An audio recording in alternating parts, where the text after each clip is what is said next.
So, the cost of living crisis. How do you solve this? Is it really only going to get worse? Well, in this video, I'm going to tell you my thoughts on how you solve the cost of living crisis.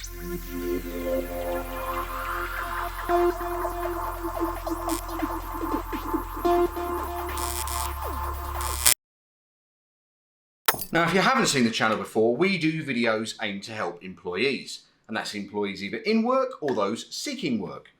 The purpose of the channel is to read between the lines. Bear in mind, many of the things we'll say you'll disagree with. We love debate in the comments. So if you do have any comments or any suggestions, or you're watching this video and thinking, where has this video been? I've got some thoughts on how you solve the cost of living crisis, or here's my opinion, put them in the comments below. If you do like this video, give us a thumbs up. If you haven't subscribed to the channel, make sure you do. And if you do subscribe, make sure to click the bell icon so you're not going to miss any one of our videos. So in this video, what I want to do is go through my opinion and my thoughts of what needs to be done to stop the cost of living crisis. And this is going to be easier said than done, bear in mind, but here are the things that I think the government should be putting in place, because bear in mind, they're the people who run the country, who are responsible for fixing this issue. And these are the things that I think they need to do. So the first thing that I think the government need to do to solve the cost of living crisis is nationalise UK energy supplies. Now bear in mind, this is not a 5-minute thing. France actually has a nationalised energy system now, but changing it from a privatised system into a national system, I appreciate isn't going to solve the cost of living crisis overnight.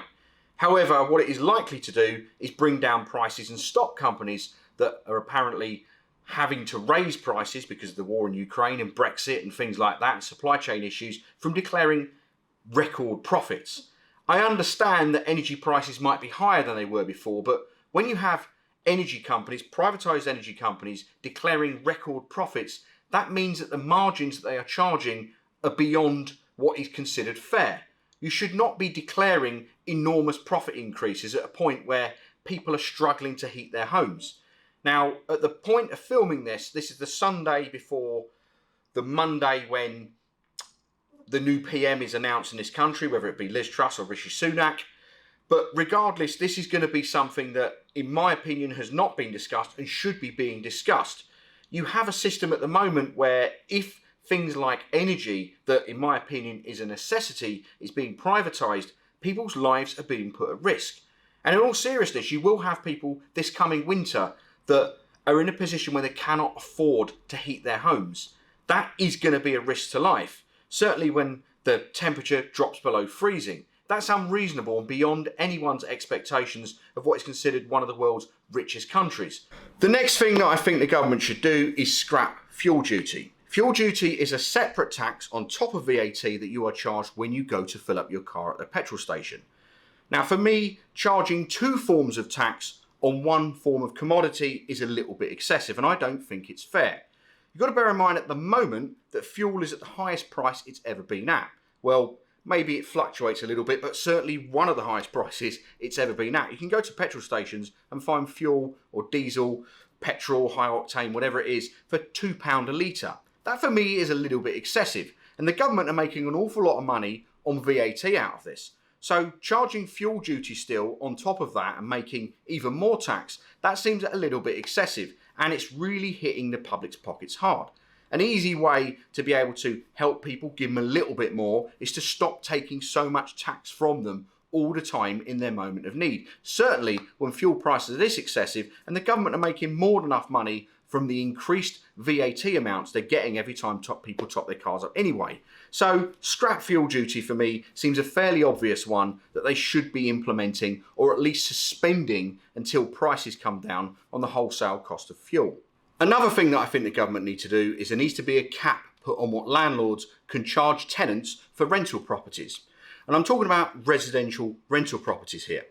For me, living in a home in one of the richest countries in the world and being able to afford at least a flat, at least a roof over your head, and I'm not expecting luxury, but that for me, just as a basic home to live in that's clean, dry, safe or whatever, I don't think that's unreasonable, and I think that should be a basic necessity in this country. But the problem for me is it became an investment opportunity for people to make money out of. Now, if you're going to buy several properties, fine, no issues. But when you're in the position where the cost of property has now gone to an excessive level, well, the rental prices, they track with that as well. Now, let's give you an example of how ridiculous the price of property has got in this country and how difficult it is. Let's say you are a renter and you want to be able to buy a property, how ridiculous this is getting. Take away the Help to Buy scheme at the moment and let's just look if you're a first-time buyer of what you need to do to buy a house.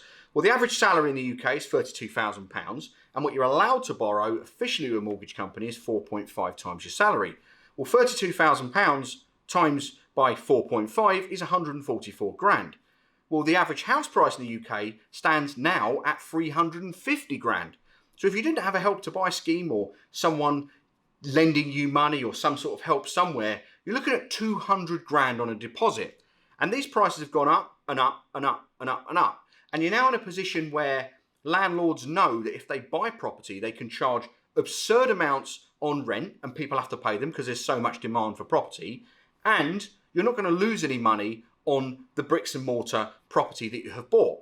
For me though, I feel it is wrong to have a business opportunity when it comes to residential property. There are many things you can invest in. If you want to invest in property, great. Go and invest in commercial property. You want to deal in watches, Bitcoin, NFTs, stocks and shares, whatever it is, fine. For me though, I do think residential property should be off limits when it comes to an investment portfolio, certainly when it gets beyond the joke.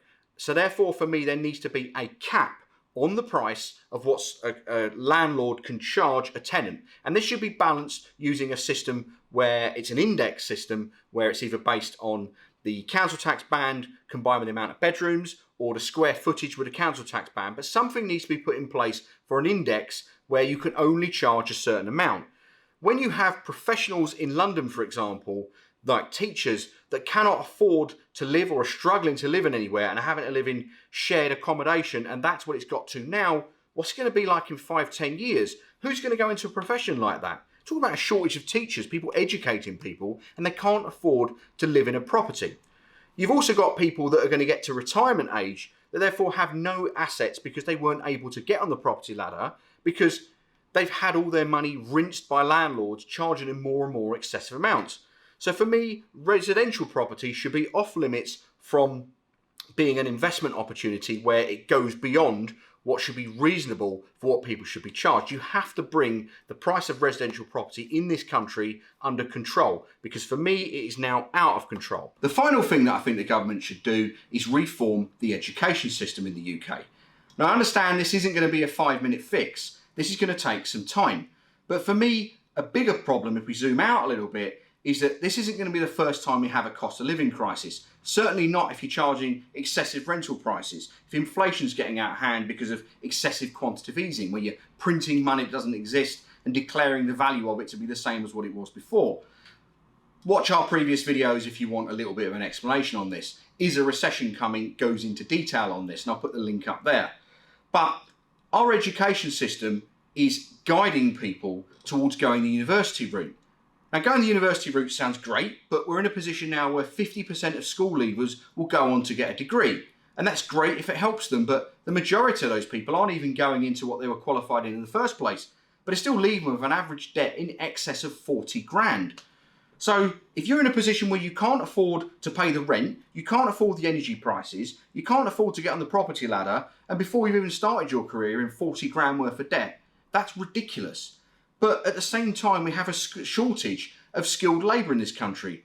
There are tons of jobs that, and I own a recruitment company where we can't find people to do fairly basic jobs because there simply isn't the skill set. Now, there used to be in this country technical schools.